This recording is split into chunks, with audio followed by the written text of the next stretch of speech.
conférence de presse se passera de la façon suivante. On va évoquer le cas de chaque joueuse. Je prendrai la parole, Manu prendra ensuite la parole et on répondra aux questions sur la joueuse.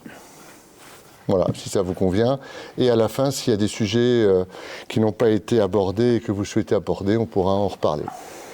Donc on va commencer par évoquer le cas d'Ivana Atangana, donc joueuse du centre de formation, qui a signé son premier contrat pro pour 3 ans à Metz Handball. C'est une joueuse d'origine camerounaise, naturalisée française, qui est arrière-gauche en U19, je crois, en équipe de France déjà, qui a toutes les qualités pour, contact de Manu et son staff, devenir une bonne joueuse de D1. En tout cas, c'est un pari pour l'avenir.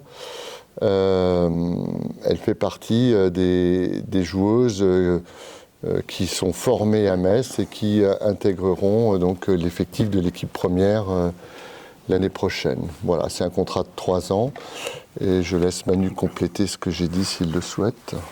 Assez peu de choses à rajouter. Ivana intègre le collectif LFH à 99% la saison prochaine. Rien ne nous empêche et rien ne lui empêchera, en fonction du temps de jeu et des conditions, de rebasculer parfois en équipe réserve pour valider certains savoir-faire. On lui a dit, elle l'a entendu, mais en tout cas, ce n'est pas comme ça qu'on a envie de construire les choses avec elle. C'est une joueuse très très intéressante pour nous. Je crois que ça fait assez longtemps qu'on n'a pas eu un profil comme celui d'Ivana.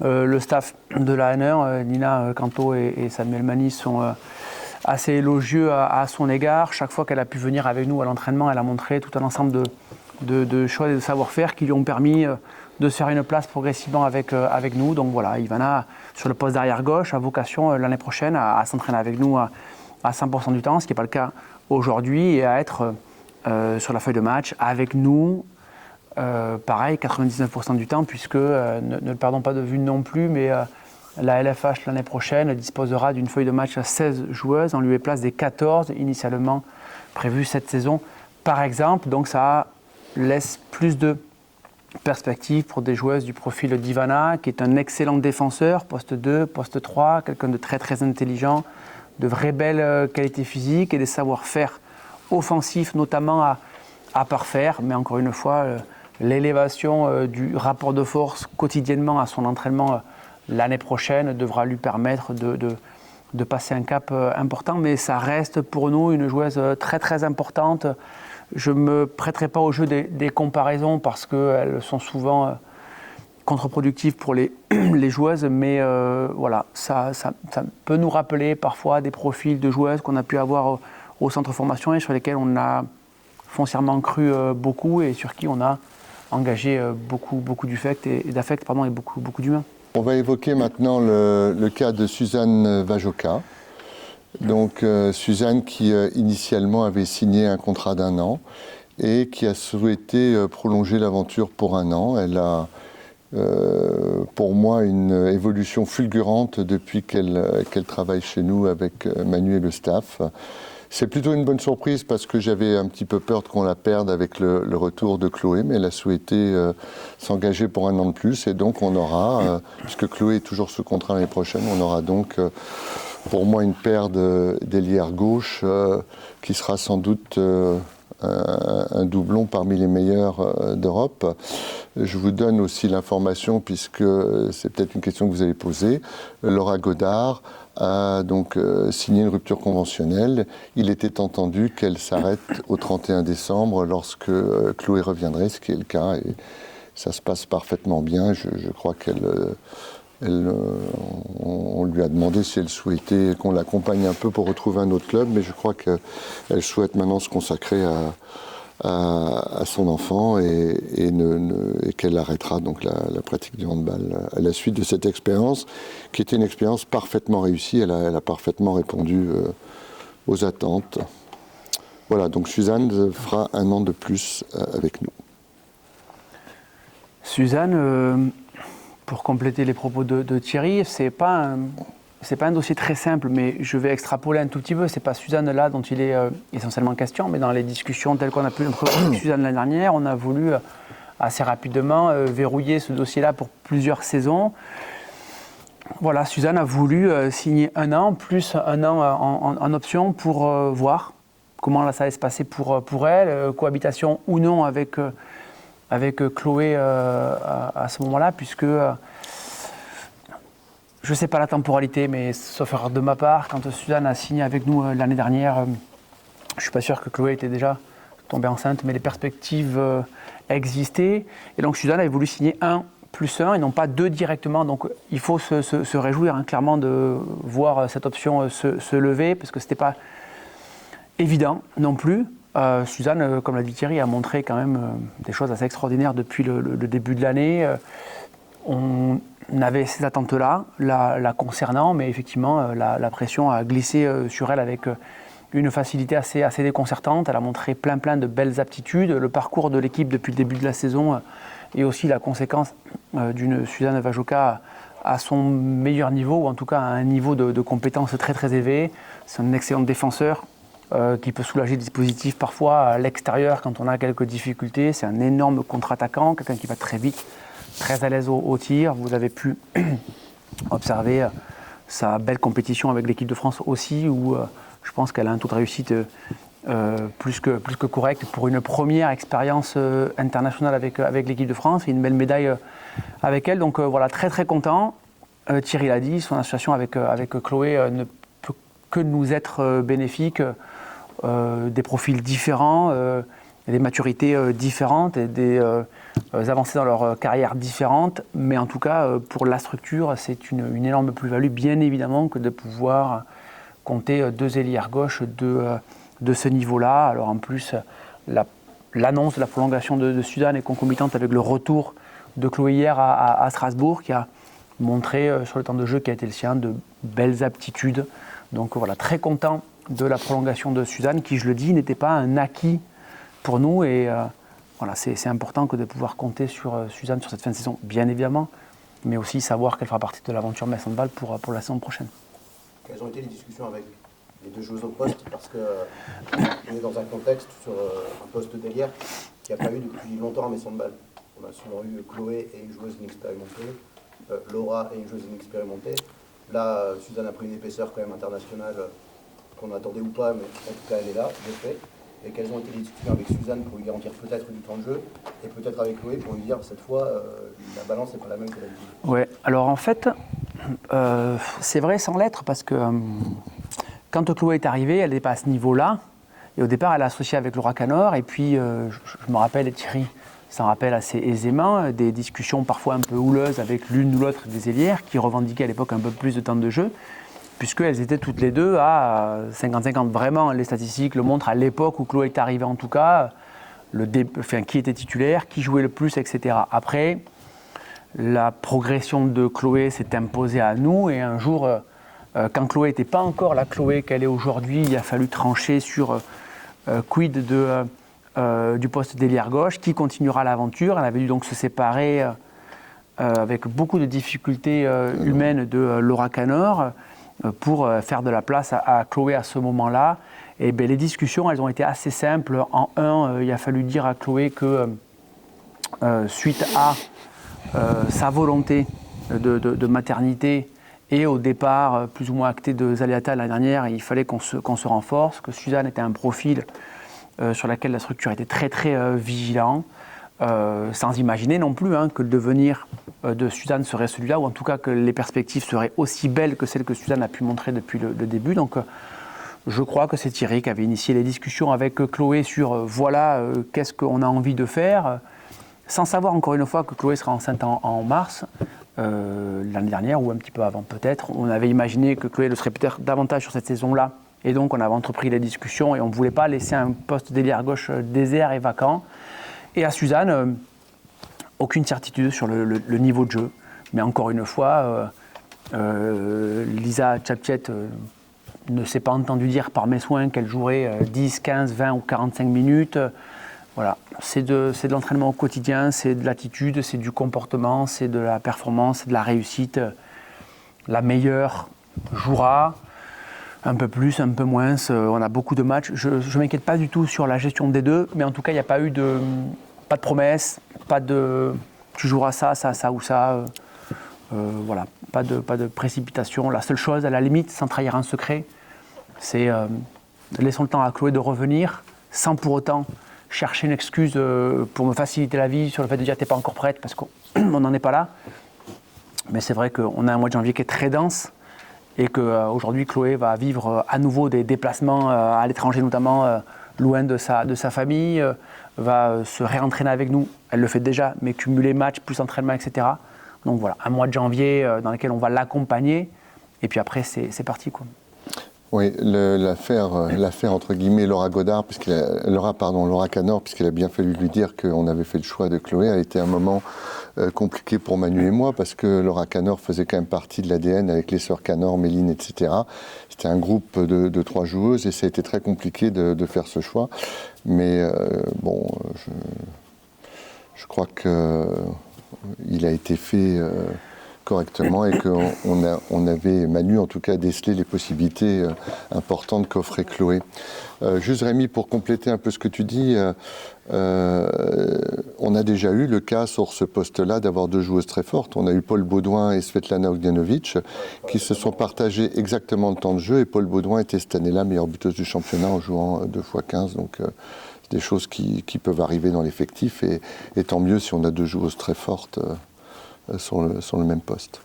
Voilà, on peut maintenant évoquer, si vous le voulez bien, le cas de Petra Vamos. Petra avait signé initialement pour 3 ans, mais avec une clause lui permettant de casser son contrat à la fin de la 2e année.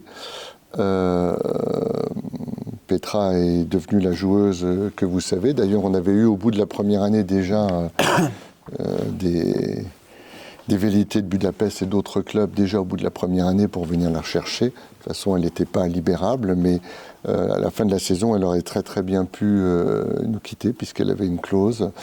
Et en dépit des sollicitations de clubs du plus haut niveau, elle a souhaité répondre par la négative aux sollicitations et poursuivre jusqu'à la fin de son contrat. Donc l'année qui vient, et c'est tout bonheur pour nous. Je vais le dire ici et le redire pour celles et ceux qui m'ont déjà entendu. C'est jamais simple aujourd'hui de recruter quelqu'un et de s'engager sur une temporalité très longue. Quand Petra arrive à Metz Handball, on a envie de lui proposer 3 ans, mais on se dit si elle n'est pas la joueuse qu'on imagine, ou si ça passe mal, il va falloir se la coltiner 3 ans. Et on se dit, par contre, si c'est la star qu'elle devient, 2 ans, c'est pas assez, quoi. Et donc, à un moment, le deal, c'est de dire, on va faire un 2+1, en espérant très, très, très fortement que si la joueuse se plaît ici, elle va chercher à prolonger son option. Mais l'histoire récente, Christina Jurgensen, Bruna Depola, par exemple, pour ne citer qu'elles, qui avait signé 2 ans, alors qu'on voulait 3 et que les agents nous avaient dit si ça passe bien, elles vont rester. Ça se passait très bien, elles ne sont pas restées. Donc pareil, énorme soulagement de voir que Petra continue l'aventure avec nous.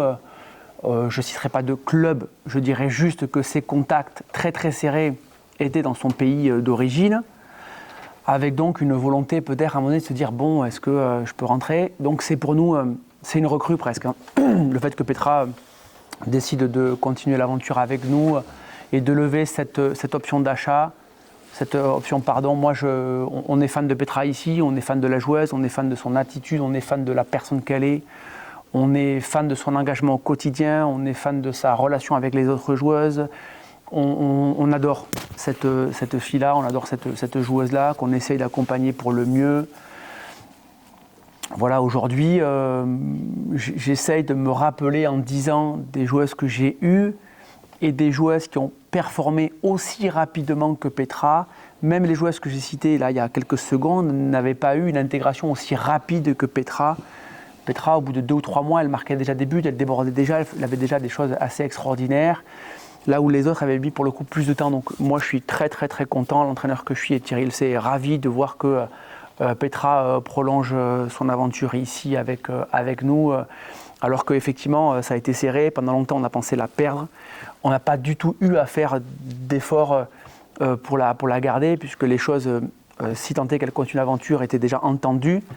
Mais voilà, très très très content et soulagé de savoir que pour la structure, compter sur une Petra Bamos, c'est quelque chose de très très gratifiant. Et pour le coup, avec les contacts qui ont été les siens, la savoir sensible à la structure Metz Handball et malgré les contacts, vouloir prolonger, c'est quelque chose d'extraordinaire. Et je le dis, entendez-le comme ça, c'est une recrue pour nous, Petra, l'année prochaine, de savoir qu'elle reste, c'est quelque chose d'assez extraordinaire, vraiment. Je suis d'autant plus content pour Manu parce qu'assez souvent, on a cité des joueuses qui sont parties au bout de la deuxième année, c'est un peu difficile parce que c'est le temps qu'il faut pour les amener au plus haut niveau et on voit bien qu'à la fin de la deuxième année, souvent, elles sont au top et c'est très frustrant de voir que la troisième, où pourrait avoir un petit peu un retour, c'est le moment où elles s'en vont. Mais bon, c'est le jeu. Le contrat le permet, donc il n'y a pas de raison. En tout cas, elle a souhaité prolonger et comme dit Manu, c'est presque un recrutement. Alors on va passer maintenant à l'entraîneur de l'année prochaine. On a une relation particulière, Manu et moi, c'est que à partir du moment où il est là, il sait que s'il voulait signer un CDI, je le signerais très très volontiers, tout de suite des deux mains, et je suis sûr de ne pas me tromper. Je sais tout ce que Manu nous a apporté, et je ne m'attendais pas à ce qu'il nous apporte autant quand il a signé et qu'il était plus jeune de 10 ans. Je savais les miracles qu'il avait fait avec Mios, puisqu'il avait même réussi à nous battre, on va en reparler à chaque fois, en finale de Coupe de France. Donc je sais de quoi il était capable. Je sais qu'avec de faibles moyens, il était capable de faire des miracles. C'est relativement ce qu'il fait à Metz. Je dis faible par rapport à nos concurrents financièrement. Et on discute... on discute jamais de moins en moins de la reconduction du contrat. D'ailleurs, on n'a même pas parlé. J'espère qu'il va m'apporter une bonne nouvelle parce qu'on n'en a même pas parlé. Je lui ai dit, on va se voir pour la conférence de presse pour l'entraîneur l'année prochaine, donc tu nous donneras ton choix. Je vous assure que je ne le connais pas. Mais on n'en parle pas. Il y a un aspect qu'on n'évoque jamais, c'est l'aspect financier, puisque c'est... Manu sait ce qu'on peut faire et je sais ce qu'on lui offre ailleurs et je sais le delta qu'il existe. Je sais aussi tous les clubs qui sont demandeurs parce que de temps en temps, il m'évoque un petit coup de fil à droite, à gauche, mais il ne me les donne pas tous. Donc voilà, je redis ce que j'ai dit, c'est que tant que Manu sera à Metz, je ne craindrai personne. Metz Handball ne craindra personne, quelle que soit les équipes en face, quel que soit le recrutement, quelles que soient les joueuses qu'il y aura en face, je suis pas inquiet. Je suis pas inquiet non plus pour notre recrutement tant qu'il sera là, puisque je sais que c'est un aimant à joueuses et que les joueuses viennent à Metz Handball avant tout parce que c'est Manu qui entraîne. Après, il y a plein d'autres choses. Il y a la pérennité, la stabilité du club. Il y a le public. Il y a le fait d'être pas beaucoup payé, mais d'être payé en temps et en heure sans avoir à réclamer. On a des arguments, mais qui seraient insuffisants si Manu n'était pas là. Et il est l'argument principal au fait que certaines joueuses restent. D'ailleurs, je vais encore vous dévoiler un secret, mais je n'ai pas l'habitude d'avoir la langue de bois, mais il y a des joueuses qui demandent à ce qu'on écrive dans leur contrat que le contrat sera caduc si Manu s'en va. Donc c'est dire à quel point, et je l'accepte bien volontiers, c'est dire à quel point, s'il nous disait là qui part, on serait un peu embêté l'année prochaine, mais c'est pas grave, on verrait comment on peut faire. Voilà. Après, j'ai quelques signaux parce que Manu me dit souvent je partirai lorsqu'on aura gagné la Champions League. Alors peut-être qu'il sait déjà qu'on va la gagner cette année, je sais pas. Ou peut-être que... Enfin, on verra. Et puis Manu me dit toujours, le jour où je partirai, je te laisserai une très bonne équipe. C'est le cas pour l'année prochaine, puisque je considère qu'on a une équipe qui vraiment tient la route l'année prochaine. Donc il a toutes les cartes pour pouvoir faire ce qu'il veut. Des fois, je me demande même si on a signé le contrat de l'année passée, je ne me rappelle même pas. Mais enfin, c'est comme ça se passe merveilleusement bien. J'ai quand même comment je peux dire, il faut que je trouve le terme, j'ai quand même quelque chose qui me turlupine ou qui me ronge, c'est quand j'essaye de me mettre à sa place, je vais éliminer les arguments financiers, mais le fait de former, de découvrir, d'aller dénicher des joueuses, de les amener au plus haut niveau, Bruna de Paula, Christina Jorgensen, on pourrait faire Sarah, faire progresser des joueuses. On a une dynastie, je pense au pivot par exemple, une dynastie de pivots avec Astrid Nkouan, Laurie Saland, Béatrice Edwige et bien d'autres que Manu a amené au plus haut niveau jusqu'à parmi être les meilleurs du monde et qui s'en vont. Et je me dis qu'à un moment donné, quand même, ça doit être très très compliqué quand même psychologiquement, de repartir à zéro à chaque fois et de se dire qu'il a amené les joueuses, il a donné toute son énergie et Dieu sait si je sais à quel point il travaille d'arrache-pied pour personnaliser même le travail de chaque joueuse, pour les amener au plus haut niveau et voir qu'elles s'en vont et qu'on les a en face de nous après. Donc c'est quelque chose de terrible et j'ai du mal parfois j'ai envie presque de m'excuser auprès de Manu de ne pas avoir les ressources financières pour garder ces joueuses-là. Et je me mets à sa place de voir que c'est à chaque fois on repart à zéro, parce que même s'il y a des joueuses qui restent, il faut reconstituer un groupe, il faut reconstituer un système de jeu qui n'est pas le même en fonction des éléments qu'on a. On a parfois des tireuses de loin, parfois des joueuses de 1 contre 1. Il faut tout refaire, des joueuses qui physiquement ne sont pas au même niveau. Et c'est extrêmement compliqué pour moi de faire un aveu d'impuissance financier, encore une fois, parce que sportivement, on n'est quand même pas très loin des choix que font les joueuses. Ça, c'est la première chose. Et puis la deuxième, quand je regardais le dernier championnat du monde, que je regarde le parcours de l'équipe de France, sur 5 meilleures buteuses, 4 sont messines et 4 sont des joueuses. Lucie, Suzanne récemment, Sarah et Léna, que Manu a fait progresser de façon incroyable. Et donc je me dis qu'il amène ses joueuses au plus haut niveau et il n'en recueille pas toujours le fruit. Donc c'est une position que j'admire et je pense qu'il faut beaucoup d'énergie, beaucoup de résilience, beaucoup de force de caractère pour pouvoir accepter ça et enfin vivre ça, je veux dire, accepter, vivre ça.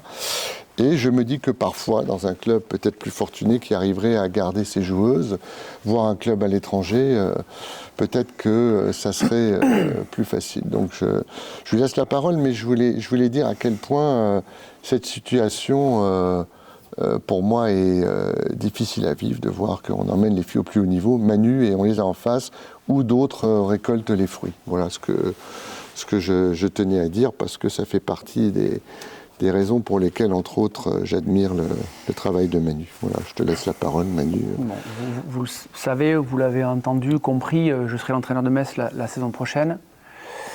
C'est tout sauf un choix par défaut. Ça fait peut-être 11 fois qu'on se voit, vous et moi, ou en tout cas sur les dernières années.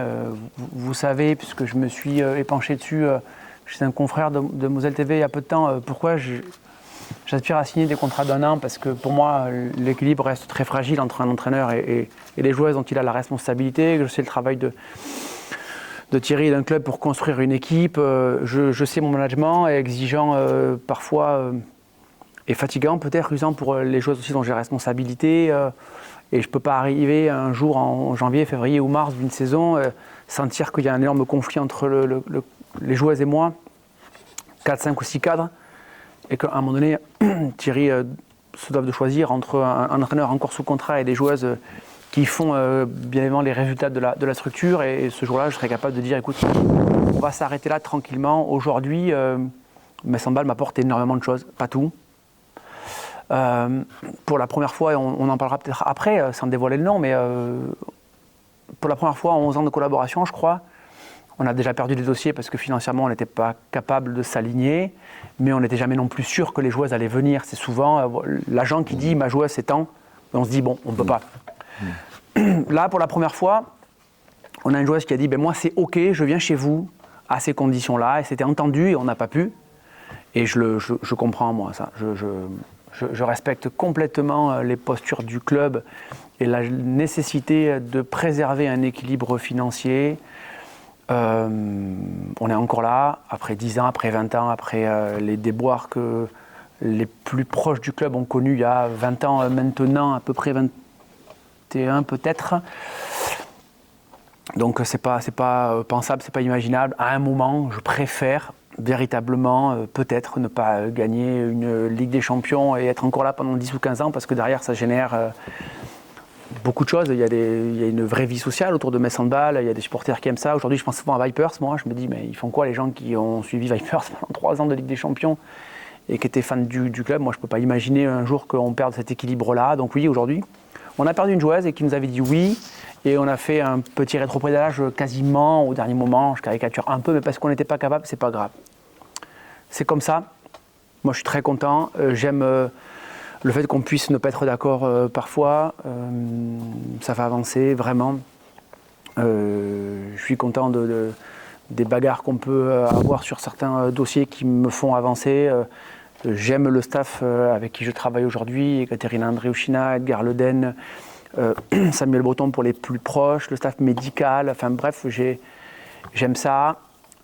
J'ai des sollicitations, oui, elles sont réelles, elles ne sont pas inventées, elles me font pas tourner la tête parce que je sais ce que j'aime aujourd'hui ici, pouvoir mettre ma voiture sur le parking, venir faire une conférence de presse ici dans un endroit qui est correct, faire la séance de vidéo par ici, puis la séance de musculation, et si j'ai envie de faire du handball derrière, je peux le faire. On a une salle de musculation qui est au niveau parce que on a des relations avec les arènes, les responsables des arènes qui sont tout à fait remarquables.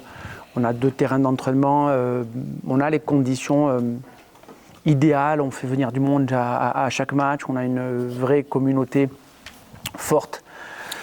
On a un club qui avance année après année, donc voilà, viendra le jour où, c'est une évidence, mais en tout cas il n'est pas encore venu, la fidélité au club est une notion qui se perd de plus en plus et je suis très très très content de la porter et de continuer à ça.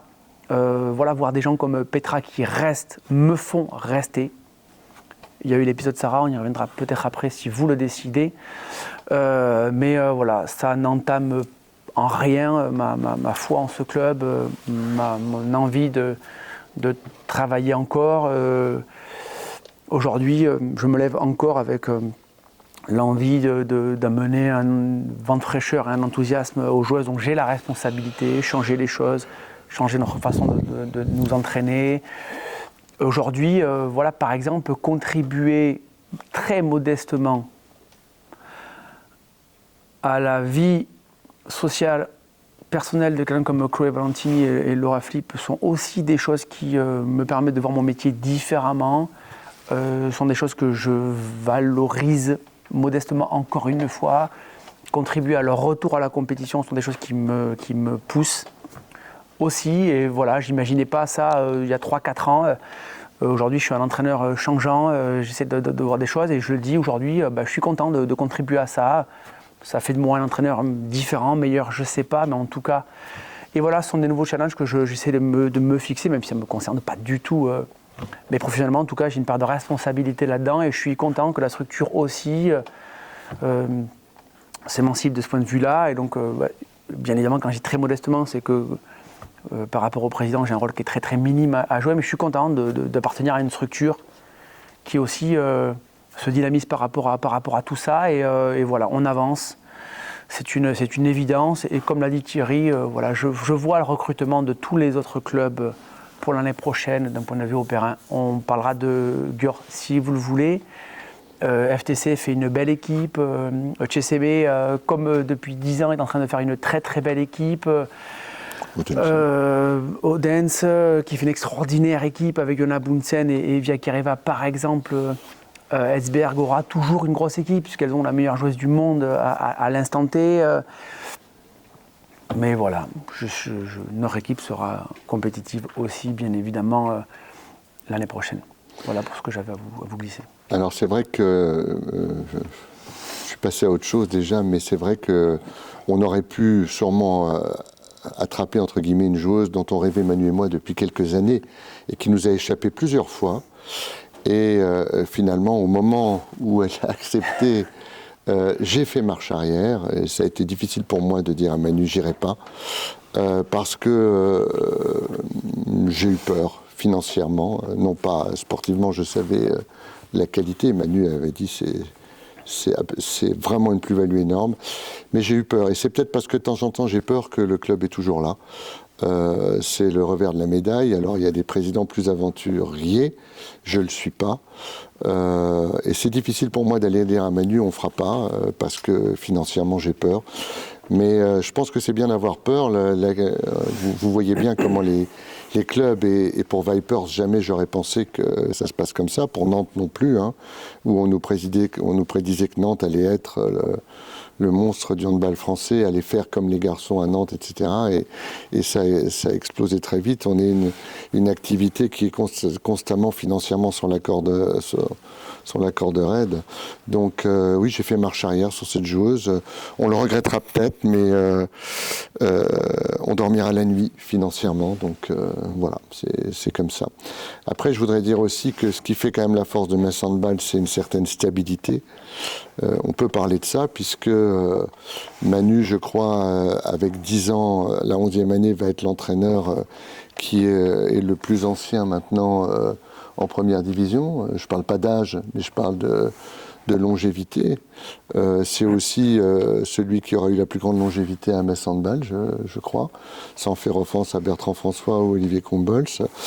En ce qui me concerne, ça fait 20 ans de présidence, donc c'est aussi, je suis le plus ancien, maintenant peut-être le plus vieux, je ne crois pas encore, mais le plus ancien président en exercice en D1, et l'équipe de Metz est aussi la plus ancienne actuellement en première division de façon continue, puisqu'il y a des équipes comme Besançon, Dijon, Paris, qui ont fait des allers-retours. Donc on est aussi les plus anciens. Donc je pense que l'édifice commence à être solide, et c'est important, et on essaye au niveau de nos collaborateurs aussi d'avoir dans le staff administratif une certaine stabilité. Donc je crois que c'est quelque chose aussi qui peut-être a séduit Manu à un moment donné ou à un autre, d'avoir cette stabilité, de se connaître de mieux en mieux. Voilà, vous avez la parole. Une dernière petite chose me concernant, vous savez, je l'espère, mon attachement à ma région. Ouais. Aujourd'hui, avec cette prolongation-là, sauf catastrophe en cours de saison, mais j'aurais exercé plus longtemps à Metz Handball que je ne l'avais fait dans le sud-ouest de la France, puisque je vais entamer ma 21e saison d'entraîneur pro en continu, et j'aurais fait 10 à Metz, 11 à Metz, pardon, et 10 dans le sud-ouest. Donc voilà, c'est assez fou. Je ne l'aurais pas cru. Souhaitons que tu ne puisses pas dire la même chose de ton prochain club par rapport à Metz. J'ai fait 10 ans. Oui, il y a un an, quand tu avais annoncé ta prolongation ici même, tu avais eu un discours peut-être un petit peu plus sombre sur la lassitude du quotidien, de chacun, de construire un petit peu l'équipe, et notamment à chacun, même si tu avais pris des engagements de tout donner pour réussir. Cette année, j'ai le sentiment d'avoir un vrai changement dans ton rapport à ça. On te sent beaucoup plus épanoui et beaucoup plus dans le positif. Qu'est-ce qui a changé entre l'annonce de l'année dernière et l'annonce de cette année? Ouais, juste le discours. Parce que le fond reste le même. Le fond, Thierry l'avait dit en amont, hein. Le fond, il est réel.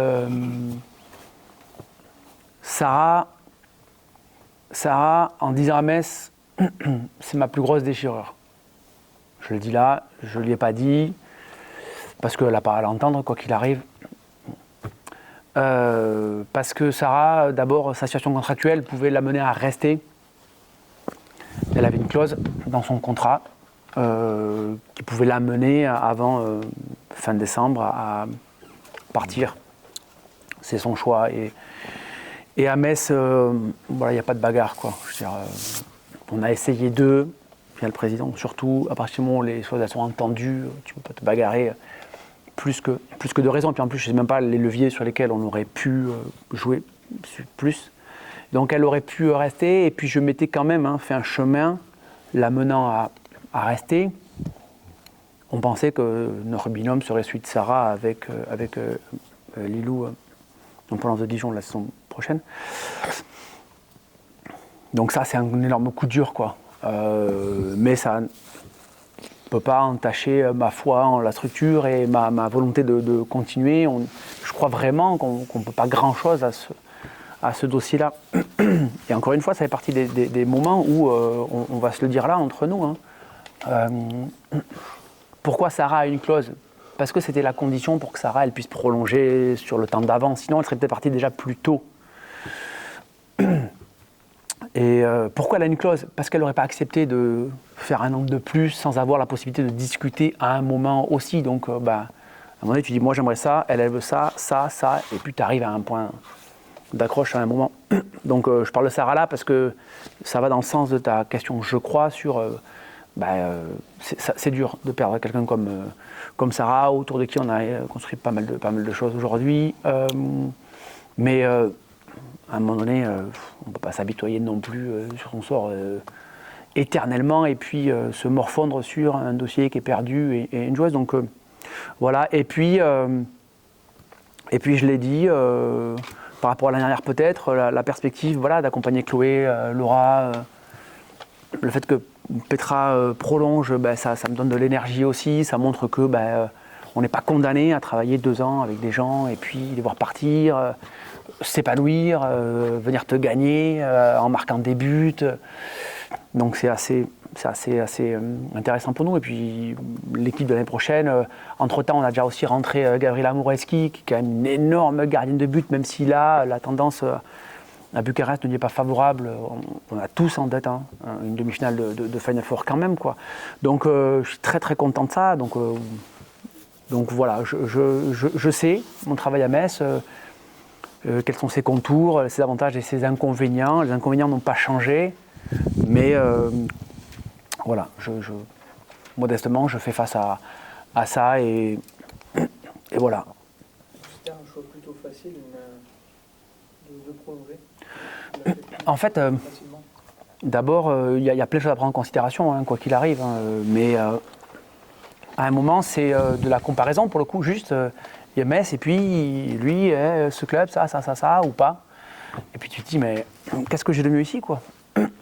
Ou qu'est-ce que j'ai de plus, qu'est-ce que ce club-là m'offre de plus que ce que j'ai à Metz et que j'aime à Metz ? Voilà, aujourd'hui, il faut aussi se le dire, on est un club candidat au Final Four. Si tant est qu'on n'y arrive pas à s'y qualifier, on est quand même, accordons-le, un top 8 européen. Quelles sont les équipes du top 8 européen aujourd'hui qui proposent des conditions aussi belles que celles-ci ? Donc à partir du moment où tu regardes, tu compares légitimement, tu dis vraisemblablement c'est pas pour cette année-là parce que, et je l'ai dit en amont, c'est pas un choix par défaut, c'est que ici on a quand même beaucoup de choses, quoi. Donc ça n'a pas été très compliqué. Ouais. Est-ce que la lutte pour Metz, elle ne va pas être de plus en plus compliquée ? On sait les quasi-miracles depuis des saisons de se remettre de joueuses majeures qui partent. Mais dans mes souvenirs, les joueuses majeures qui partaient étaient des joueuses qui ne prolongeaient pas. Et qui partaient de Bruna, à Tadou, pour d'autres équipes. Là, on a une joueuse dont on pensait qu'elle était verrouillée. Quand on regarde le panorama en septembre-octobre, on n'a pas forcément conscience de la clause, mais on se dit, Sarah Bousquet, elle est là, le poste là, il est là, c'est une joueuse majeure, en 2026, elle sera là. Est-ce qu'on n'est pas là dans une sorte de basculement où Metz Handball ne pourra même plus lutter sur des joueuses qui semblent verrouillées ? Et dans ce combat-là, malheureusement, quelles autres armes que financières pourraient trouver Metz pour exister ? Et les armes financières, on sait que c'est pas extensible. Déjà, juste pour préciser un petit peu, Sarah avait une clause de rupture de contrat moyennant un paiement. Elle n'est pas partie gratuitement. Donc déjà, il faut trouver un club qui puisse payer. C'est quand même un frein aussi parce que ce sont des sommes qualifiées de raisonnables qui auraient pu être supérieures, mais enfin, elles sont ce qu'elles sont. Il faut déjà un club qui puisse payer. Après, il n'y a pas beaucoup de clubs qui font rêver les joueuses une fois qu'elles sont à Metz, en dehors de Győr. C'est souvent le même. À mon sens, c'est souvent le même. Alors peut-être que lorsqu'on gagnera la Champions League et qu'ils seront 2e ou 3e, ça fera moins rêver. Pour l'instant, il y a un palmarès qui fait encore rêver les joueuses. Je ne suis pas sûr que ça soit une réussite à chaque fois. Il y a des joueuses comme Béatrice Edwige ou Laura Glauser ou quoi, je n'ai pas l'impression qu'elles se sont épanouies. Il y a des joueuses comme Anne-Mette Hansen qui ont fait le chemin inverse. Il y en a d'autres qui le feront peut-être aussi.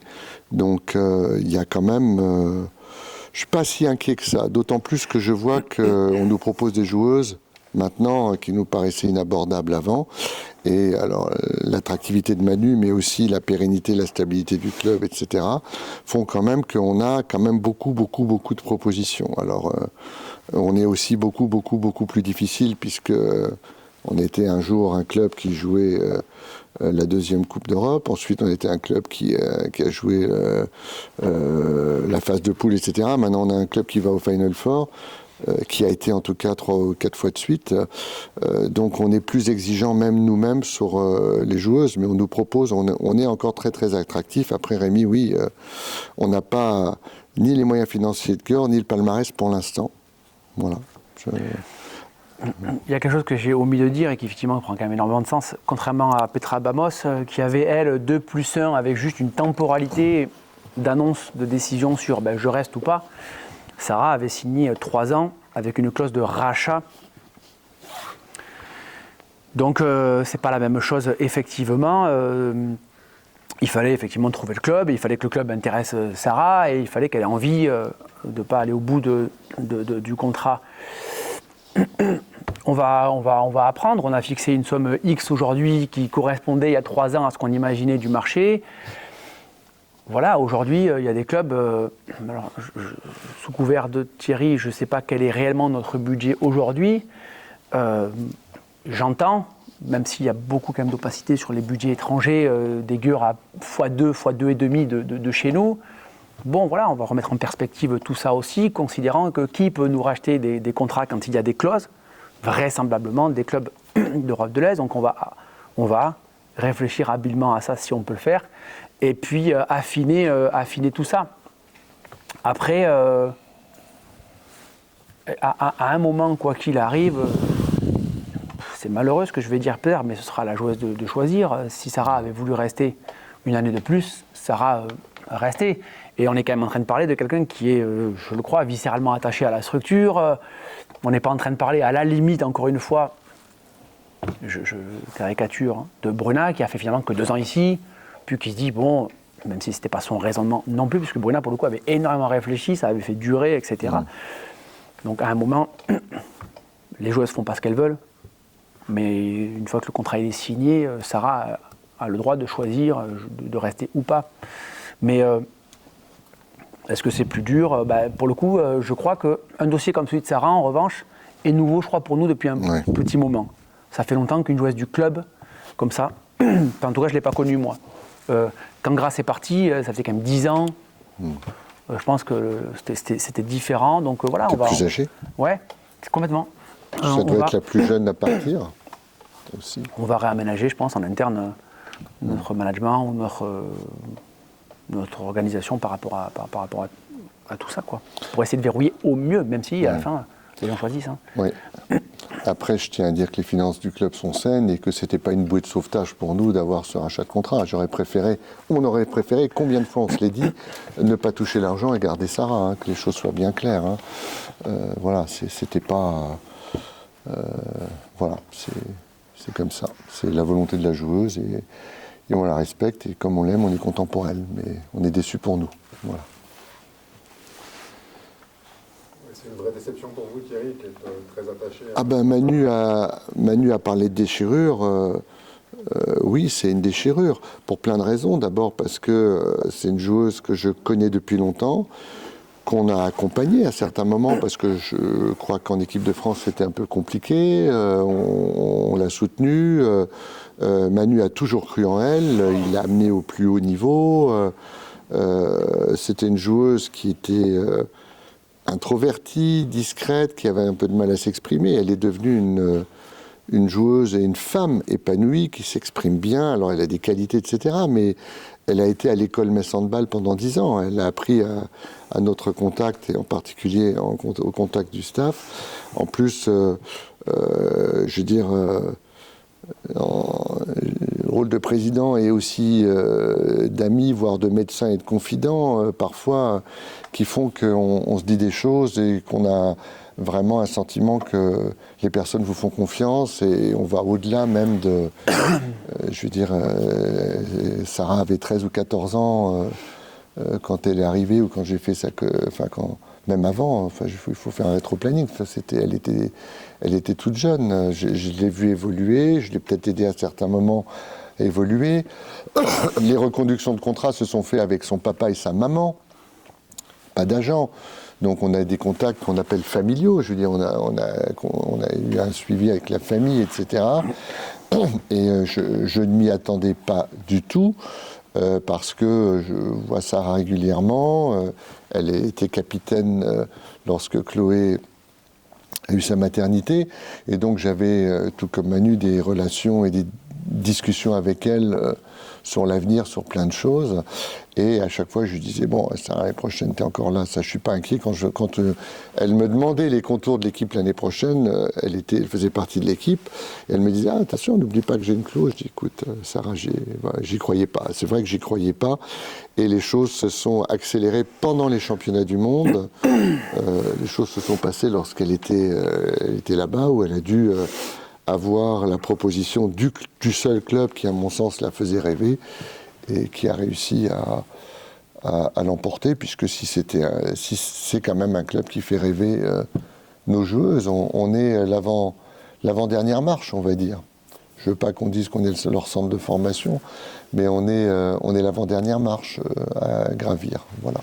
Mais oui, c'était une déception énorme, mais bon, voilà. On va passer à la dernière annonce,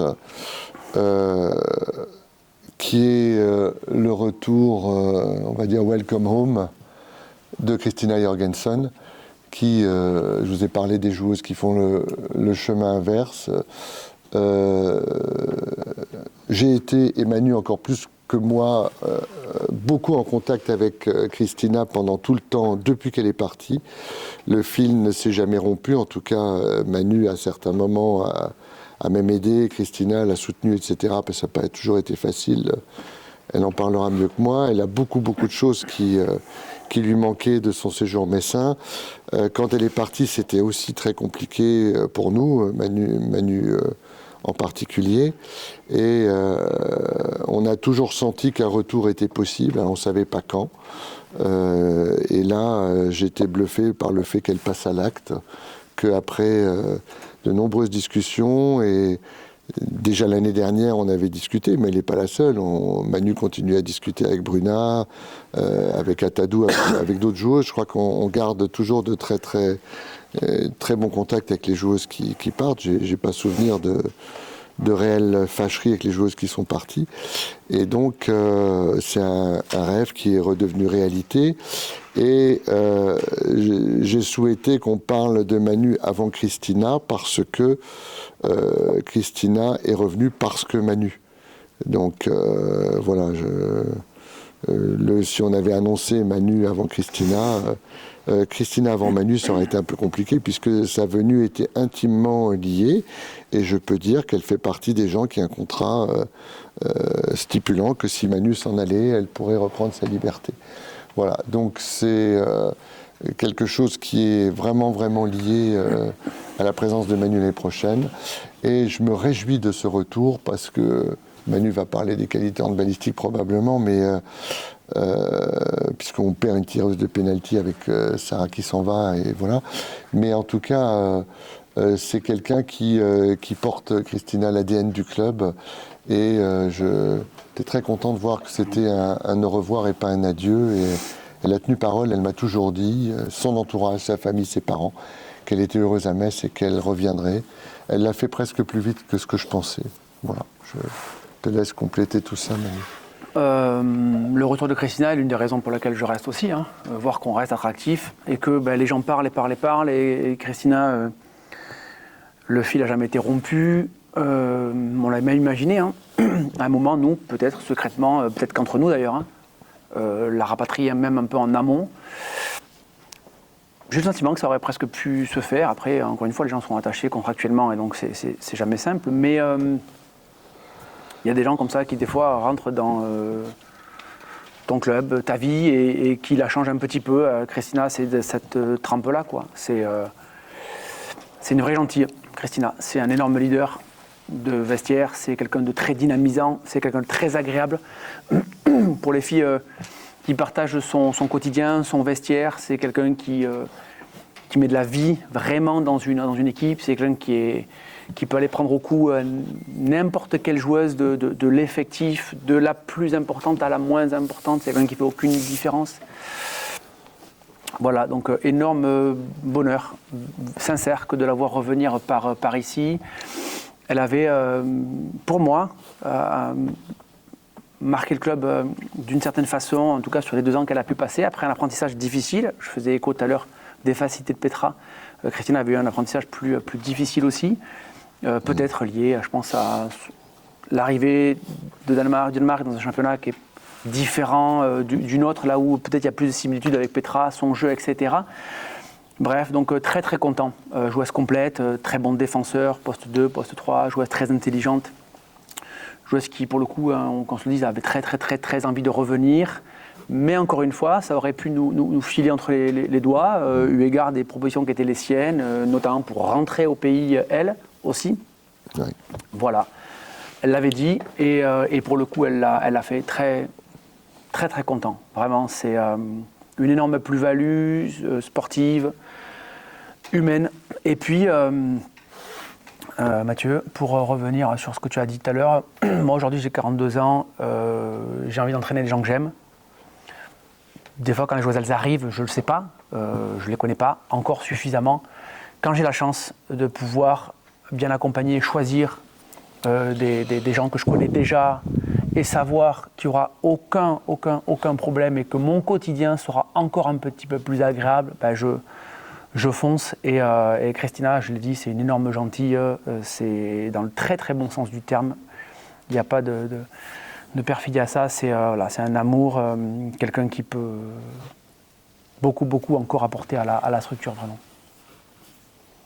C'est une joueuse aussi, lors du dernier France-Danemark, qui met 11 buts contre l'équipe de France.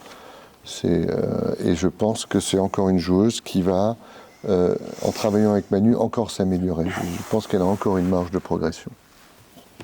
Elle signe un an. Elle signe 3 ans.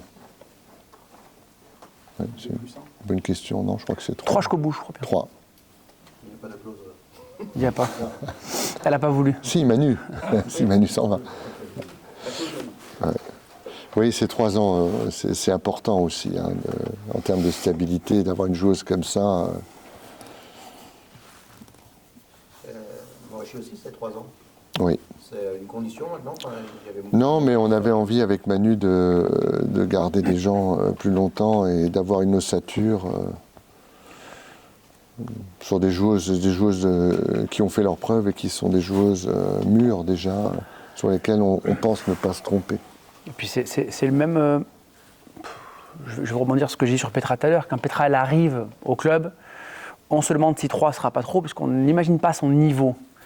Et quand on la voit jouer au bout de 6 mois, on se dit merde, on aurait dû faire 3 sans 2 plus 1. Mais ça, on ne le sait pas. Enfin, on n'est jamais sûr non plus. Hein. À l'époque, on va se dire, Tiassa Stanko avait signé et Alina Grisel avait signé 2 ans à l'époque. Au bout d'1 an, on n'est pas très satisfait et elles non plus. On est bien content de vite trouver un accord. Ok, on arrête, ça marche. Christina, Moreski sont des joueuses déjà établies en contexte international. On peut les proposer les 3 ans. Il n'y a pas de risque énorme à un moment donné de se dire oh là là, qu'est-ce qu'on est en train de faire quoi. Demain, si Petra elle veut reprolonger l'aventure avec nous 3 ans, on est tous d'accord pour dire oui quoi. Et du coup, pour rebondir, Moreski 3 ans, Christina 3 ans. Bon, je squeeze la clause, mais 3 ans. Léna fera sa 3e année l'année prochaine. Petra fera sa 3e année l'année prochaine. Laura Flip, Chloé, Lucie sont des gens qui sont installés. Lilou fera sa 2e année, Anna Albeck fera sa 2e année. Voilà, il y a les pivots, effectivement, qui seront novices toutes les deux. Moreski sera nouvelle, mais avec un bagage quand même plus conséquent. Donc voilà, je rebondis sur tes 2 fois 3 ans validés il y aura une équipe quand même assez stable, je crois. Outre le départ de Sarah, là à court terme, bien sûr. Rémi parlait tout à l'heure de l'aile gauche, au poste de demi-centre, d'avoir du monde. Ouais. Parce qu'avec Christina, Ouais. Petra, Lina, Vermouille, ça fait Ouais. beaucoup de monde. Complètement. L'idée, c'est de rebasculer peut-être Christina sur un poste d'arrière gauche à l'instant T. Au départ, il faut se le dire, quand on a accéléré avec Christina, c'est sur le début de saison là, quand effectivement on mesurait la clause de Petra et les contacts, qui étaient ceux de Petra aussi, en disant ça risque d'être compliqué de la garder. Et au moment où Petra nous a dit oui, on était très très contents et on a appelé Christina pour lui dire écoute, on ne pourra pas le faire, puisque à ce moment-là, il n'y a pas de place. Et puis on s'est dit, en fait, si on signe Christina 3 ans et que Petra ne revalide pas une saison de plus l'année d'après, ce dont on n'est pas sûr non plus, mais il faudra rediscuter là de zéro. On s'est dit, du coup, on gagne déjà Christina par ici. Et puis, quand j'ai dit à Christina, voilà, nous on te propose ça parce que Petra. D'abord, il y a eu un moment où on a dit à Christina, ça ne se fera pas. Et puis après, sous l'impulsion de Thierry, on s'est dit, mais pourquoi, effectivement, on ne décalerait pas Christina. Aujourd'hui, il faut se le dire, les meilleurs jouent partout. Dika même est en contact avec Berlin, qui a le meilleur joueur du monde, qui est arrière droit et qui joue le même poste. Ça a posé le problème à personne d'associer deux énormes stars du handball. Donc c'est la même chose pour nous. Et quand je disais à Christina m'a dit, de toute façon, c'est assez simple. Si on veut gagner la Ligue des Champions, on a plus de chances de le faire avec Petra que sans Petra. Donc moi, je suis très très content qu'elle reste. Et puis si je peux m'associer à ça, c'est juste extraordinaire, quoi. Voilà. Est-ce qu'il y a des questions ? Dites-moi Thierry, est-ce que vous pensez que ce nouvel effectif, 2026-2027, va, comme il est écrit sur votre pull, marquer l'histoire, making history ? Ça, il pensait que c'était celui de cette année. Je le porte toujours dans les moments importants, celui-là. Écoutez, on va déjà voir ce qui se passe cette année et on peut former de gros espoirs et on espère tous aller au Final Four encore une fois, mais on sait bien qu'il faut passer par un quart de finale. Voilà, si on va au Final Four, on espère à tous faire mieux que les autres saisons, même si au fur et à mesure, il y a une pression de plus en plus importante, mais bon, c'est comme ça. Donc on va déjà voir ce qui se passe cette saison, mais c'est vrai qu'à certains moments, je me projette dans l'équipe de l'année d'après et que je pense que... Alors, il faut voir comment ça prend, mais j'ai l'impression que avec des joueuses expérimentées comme Christina Jorgensen, Moreski, Chloé Valentini, maintenant Lena, Petra, etc., c'est aussi une équipe que j'ai déjà envie de regarder jouer l'année prochaine. Souvent, quand le recrutement est fini, je me dis merde, j'aimerais bien déjà voir ce qui va se passer l'année prochaine et comment Manu va se débrouiller avec tout ça. Mais je crois qu'on a j'espère, beaucoup de bons moments à vivre cette année, mais peut-être que c'est cette année qui fera making history, qui fera l'histoire. Si c'est cette année qui fait l'histoire, moi je suis preneur, sans problème. On va maintenant clore, juste en vous remerciant tous de votre présence, de l'intérêt que vous portez au club.